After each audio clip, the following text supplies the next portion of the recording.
নমস্কার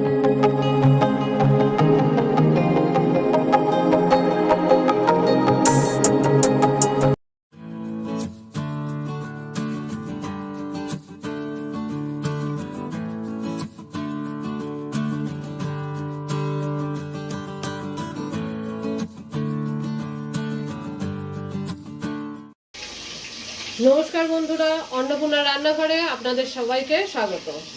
আমরা অনেকেই নিরামিষ রান্না করতে গিয়ে ভাবি কি রান্না করব। সেই জন্য আজকে আমি আপনাদের দেখাচ্ছি নিরামিষ এঁচড়ের ডালনা। তার জন্য আমি নিয়ে নিয়েছি 500 মতো এঁচড়। এখন বাজার থেকেই এঁচড় কেটে দেয়, তাই বাড়িতে কাটার কোনো প্রয়োজন নেই। এরকম পিস পিস করে আমাকে বাজার থেকেই কেটে দিয়েছে এঁচড়টা। 500 এঁচড়। আর নিয়ে নিয়েছি দুটো বড় সাইজের আলু, এরকম ডুমো ডুমো করে কেটে নিয়েছি। একটা টমেটো, তাছাড়া লাগবে আমার আদা বাটা, জিরের গুঁড়ো, ধনের গুঁড়ো, লঙ্কার গুঁড়ো, হলুদ, নুন, গরম মশলা এবং ঘি। আরও একটা জিনিস লাগবে, আর একটা জিনিস যেটা বললাম সেটা হচ্ছে একটু আমি রোস্টেড কাজু নিয়ে নিয়েছি। কাজুটাকে আমি কিন্তু বেটে নেব। তাছাড়া আমি রান্নাটা করব সর্ষের তেলে। আপনারা সাদা তেলেও রান্না করতে পারেন, কিন্তু এঁচড় সর্ষের তেলে করলে অনেক বেশি খেতে সুস্বাদু হয়। আর শেষে আমি একটু ঘি ব্যবহার করব, এটা অপশনাল, আপনারা ইচ্ছা করলে দিতে পারেন বা নাও দিতে পারেন। সবার আগে আমি এঁচড়টা কিন্তু ধুয়ে নিয়েছিলাম, যদিও বাজার থেকে কেটে এনেছি, অনেকেই বাড়িতে কাটে এবং কাটতে পারে। আমি পরে এঁচড় কাটা একটা ভিডিও আপনাদের দেখিয়ে দেব। এঁচড়টাকে আমি প্রেসারে সেদ্ধ করে নেব। এঁচড়ের সাথে আমি এই আলুগুলোও দিয়ে দেব। দেখুন জলটা এইগুলো শুধু ডুবে যাবে, এরকম একটা জল দেব। পরে এঁচড়টা সেদ্ধ হয়ে গেলে আমি জলটা ফেলে দেব। আলু এবং এঁচড় দুটোই দিয়ে দিয়েছি। দিয়ে এবার আমি প্রেসারের ঢাকা বন্ধ করে অন্তত একটা বড় সিটি দেব। গ্যাসটাকে মিডিয়াম করে দেবেন যাতে সিটিটা ভালোভাবে পড়ে এবং এঁচড়টাও সেদ্ধ হয়ে যায়। আমরা সেদ্ধ করতে দিয়েছিলাম এঁচড় আর আলু একসাথে। একটা সিটি পড়ার পরে আমি বন্ধ করেছিলাম। এবার দেখুন এখন কিন্তু একদমই প্রেসার নেই। প্রেসারটা যতক্ষণ না পুরো শেষ হবে ততক্ষণ আমি এটা বন্ধ করে রেখেছিলাম। এবার আমি এটা খুলে দেখব এঁচড় আর আলুগুলো দেখে নিই সেদ্ধ হয়েছে কিনা। দেখুন সেদ্ধ হয়ে গেছে কিন্তু গলে যায়নি। আমি যদি দুটো তিনটে সিটি দিই তাহলে কিন্তু গলে যাবে, সেই জন্য একটা সিটি দিয়ে বন্ধ করে রেখে দিয়েছিলাম প্রেশার কম হওয়ার জন্য। প্রেশার কম হয়ে গেছে, এবার সব গোটা গোটা আছে কিন্তু ভালো সেদ্ধও হয়ে গেছে। এবার আমি একটা এই স্টেনার বা ওই ঝাঁঝরিতে দিয়ে জলটাকে পুরো ফেলে দেব। জলটাকে পুরো ফেলে দেব। আমি এবার আপনাদের রান্নাটা দেখাচ্ছি। আমি কড়াইতে 4 চামচ সর্ষে তেল দিয়ে দিলাম। এঁচড় রান্না করতে কিন্তু আমাদের একটু ভালো করে তেল দিতে হয়, নাহলে কিন্তু এঁচড়ে টেস্ট হবে না। 4 চামচ সর্ষে তেল দিয়ে দিলাম। তেলটা খুব ভালো করে গরম হতে দেব।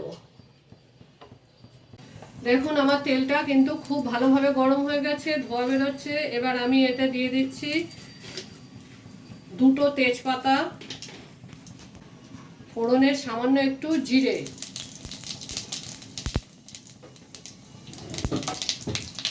গ্যাসটাকে কমিয়ে নিচ্ছি। দিয়ে দেবো আমার কেটে রাখা টমেটো।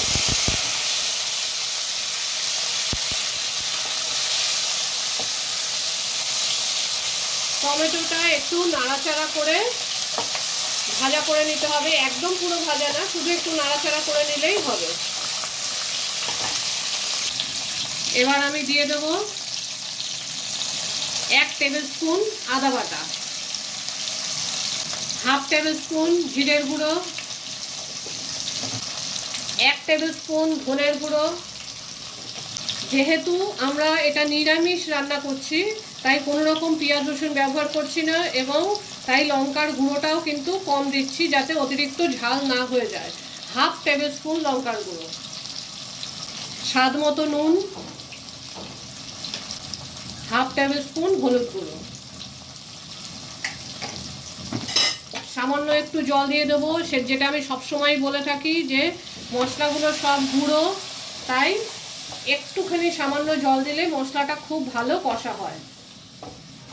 সামান্য একটুখানি, হাফ কাপ মতো, বেশি নয়। এবার আমরা গ্যাসটাকে মিডিয়াম করে মশলাটাকে ভাজা ভাজা করব যতক্ষণ না এর থেকে তেল বেরিয়ে আসছে। মশলাটা কিন্তু ভাজা হচ্ছে, যতক্ষণ না পুরো তেল বেরিয়ে আসবে ততক্ষণ আমি মশলাটা খুব ভালো করে কষা করে নেব বা ভাজা ভাজা করে নেব। মশলাটা ভাজা হতে কিন্তু 7 থেকে 8 মিনিট বা 10 মিনিট সময় লাগবে। গ্যাসটা কিন্তু মিডিয়ামে রাখবেন, ফুলে দিলে মশলাটা পুড়ে যাবে। দেখুন মশলাটা পুরো ভাজা ভাজা হয়ে গেছে, মশলা থেকে তেলও বেরিয়ে গেছে। আমার যেহেতু এগুলো সেদ্ধ করাই ছিল তাই রান্না হতে বেশি সময় লাগবে না। ভালো করে নাড়িয়ে মিশিয়ে নিতে হবে 2 থেকে 3 মিনিট।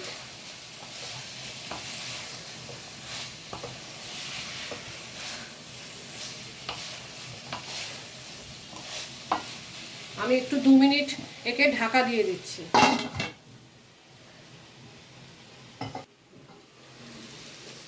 দেখুন আমি 2-3 মিনিট ঢেকে রেখেছিলাম, সবটাই মশলাটা লেগে গেছে। এবার আমি এতে একটু হাফ কাপ মতো জল দিয়ে দেবো, কারণ এতে বেশি জল দেওয়ার দরকার নেই, আমার এঁচোড়টা আগেই সেদ্ধ করা ছিল। হাফ কাপ বা 1 কাপ মতো জল দিতে পারেন আপনারা যদি একটু গ্রেভি বেশি খান, কারণ আমি এখনো এতে বাদাম বেটে দেবো, কাজে বাদামের একটা গ্রেভি হবে, তাই আমি হাফ কাপ মতোই জল দিয়েছি। এই বুঝতেই পারছেন যে এই সামান্য একটু ডুবে ডুবে গেছে, কিন্তু পুরো ডোবেনি, এরকম জল দিয়েছি। দিয়ে এবার আমি ঢেকে দেবো মিনিট 5-এর জন্য, 4 থেকে 5 মিনিট, বেশি নয়। তারপরে আমি ততক্ষণে আমি বাদামটা বেটে নেব। দেখুন এঁচোড়টা কি সুন্দর রং এসেছে এবং পুরো মিশে গেছে, একটা সুন্দর গ্রেভি হয়েছে। এবার আমি যে কাজু বাদামটা বেটে রেখেছিলাম সেটা দিয়ে দিলাম।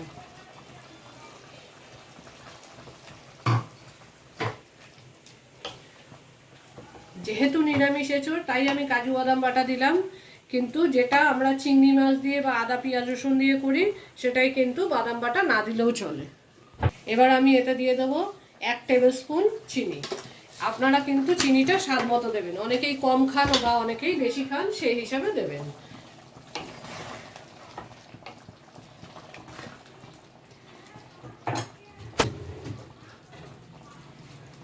এবার আমি দিয়ে দেবো একটু সামান্য হাফ টিস্পুন মতো গরম মশলা।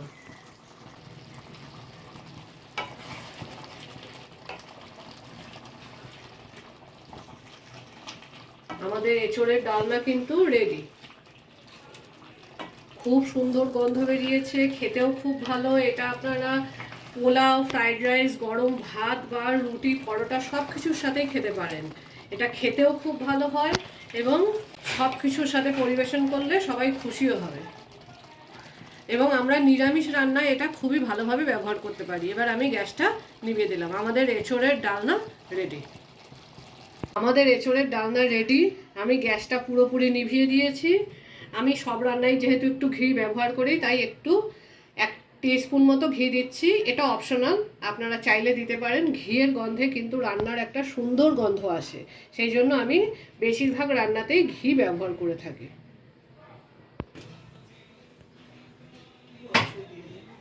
আমাদের এঁচোড়ের ডালনা রেডি। আপনারা বানান, খান এবং কমেন্ট করুন। খুবই সুস্বাদু খাবার।